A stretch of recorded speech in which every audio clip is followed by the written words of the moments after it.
Keluarga kami pernah mengalami kecelakaan, korban 11 orang, 2 meninggal dunia. Yang 8 orang alhamdulillah selamat sembuh hingga sekarang. Namun ada 1 orang yang sampai sekarang belum normal karena mengalami pendarahan otak di bagian mengatur gerak otot. Jadi seperti stroke tetapi tidak stroke. Badannya kaku. Itu pun tiap hari terapi. Kami sudah pindah rumah sakit sampai 4 rumah sakit. Mau saya tempuh dengan akupuntur, takut karena di dalam kepalanya tertanam selang. Karena sudah operasi pevesan. Takutnya selangnya kena jarum.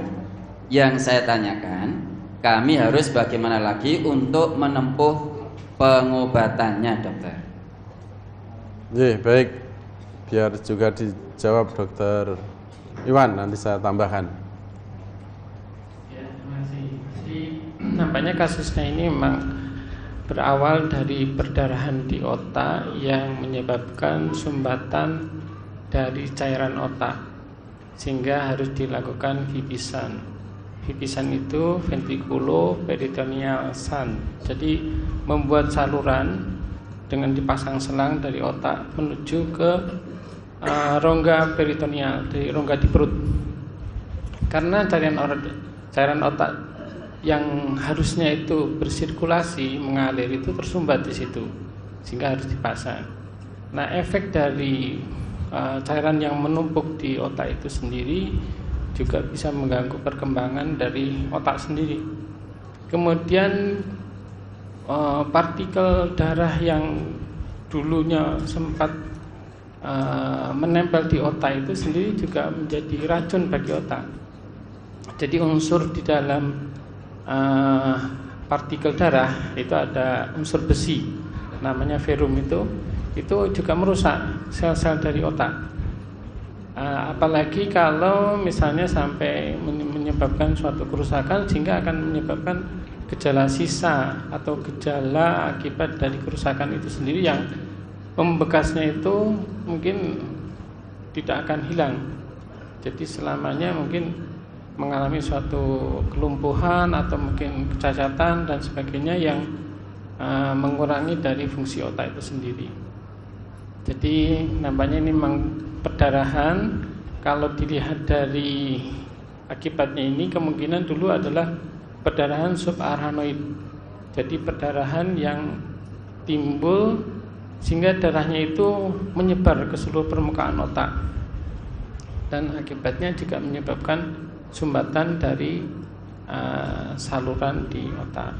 Nah, untuk penanganannya, jadi ini adalah istilahnya sequelae-nya, gejala sisa dari ini yang memang harus telaten untuk dilakukan fisioterapi.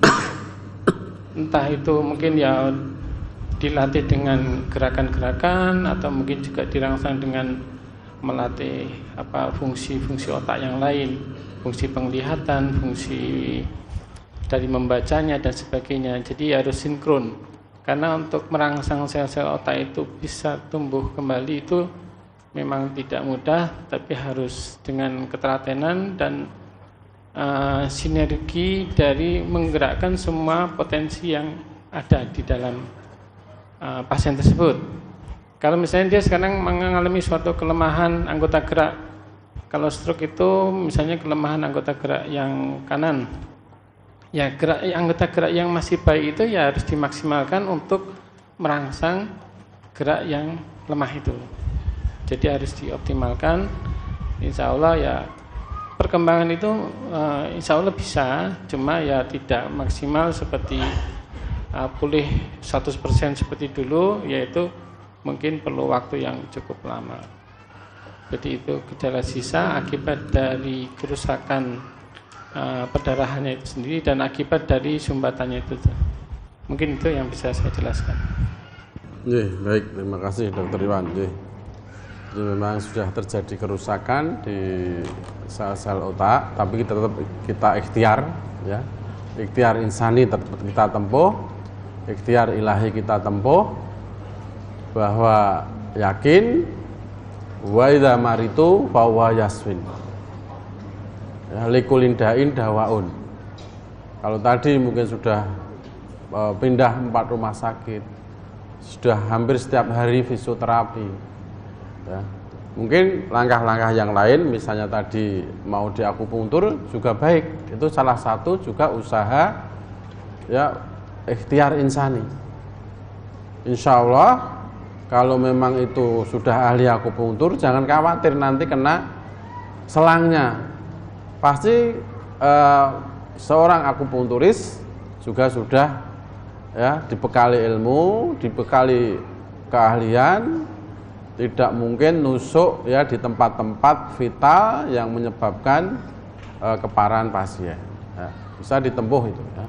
Kemudian juga usaha-usaha yang lain, ya tadi kan murotal, membaca Al-Quran, mendengarkan Al-Quran, terjadi ya regenerasi sel alamiah. Terjadi regenerasi sel alamiah. Karena memang sehat dan sembuh itu karena ada regenerasi sel. Itu juga ditempuh, dijalankan. Termasuk dilatih, nanti akan terjadi yang namanya neuroplastisitas. Artinya dilatih yang terus-menerus, dia akan bisa. Akan tumbuh jaringan. Kemudian makanan-makanan, tentunya makanan-makanan yang mengandung protein tinggi, yang mengandung albumin. Karena albumin ini salah satu makanan-makanan yang bisa untuk regenerasi sel. Nah, mungkin ya putih telur bisa dicoba. Putih telur sehari mungkin ya 5 butir. Ya. Kemudian juga bisa madu juga bisa dijalankan. Ya, kemudian bisa direbuskan tadi, ya, temulawak, jahe, kunyit, serai saja. Kemudian setiap nyayur bening ditambah daun kelor. Daun kelor itu luar biasa. Jadi daun kelor itu manfaatnya, kandungannya, fitokimianya itu luar biasa. Itu daun kelor. Ya.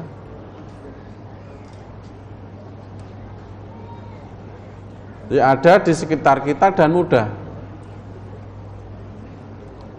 Jadi daun kelor itu punya julukan, ya, punya julukan The Miracle Tree, pohon keajaiban.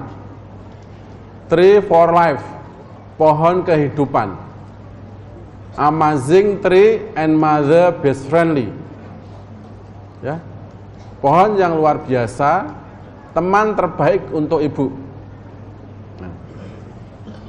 Nah, fitokimia daun kelor itu ya hampir semuanya ada, vitamin A-nya ada, vitamin B1-nya ada, B2-nya ada, B3-nya ada, vitamin C-nya ada, kalsium, kalium, zat besinya ada, ya, fosfornya ada, magnesiumnya juga ada. Nah, magnesium ini salah satu, ya, kalau kekurangan magnesium itu tubuh ini jadi kejang, kaku-kaku. Nah, bisa ya daun kelor. Kemudian hebatnya lagi, ya, daun kelor itu mengandung vitamin C setara vitamin C dalam 7 jeruk. Vitamin A setara dengan vitamin A pada 4 wortel. Kalsiumnya setara dengan kalsium dalam 4 gelas susu. Kaliumnya atau potasiumnya setara dengan yang terkandung dalam 3 pisang.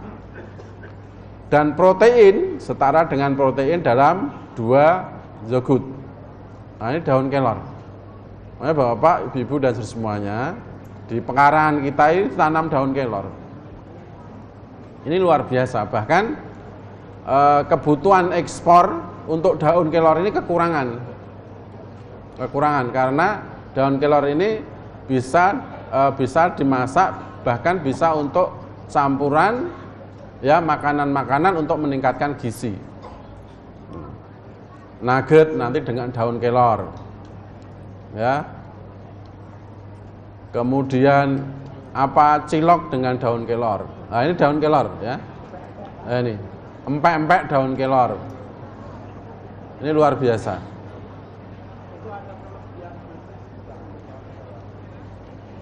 Tidak ada kelebihan dosis. Herbal itu aman ya, aman. Kalau daun kelor tidak ada kelebihan dosis. Insya Allah sangat aman. Ya, sangat aman. Monggo nanti ini bisa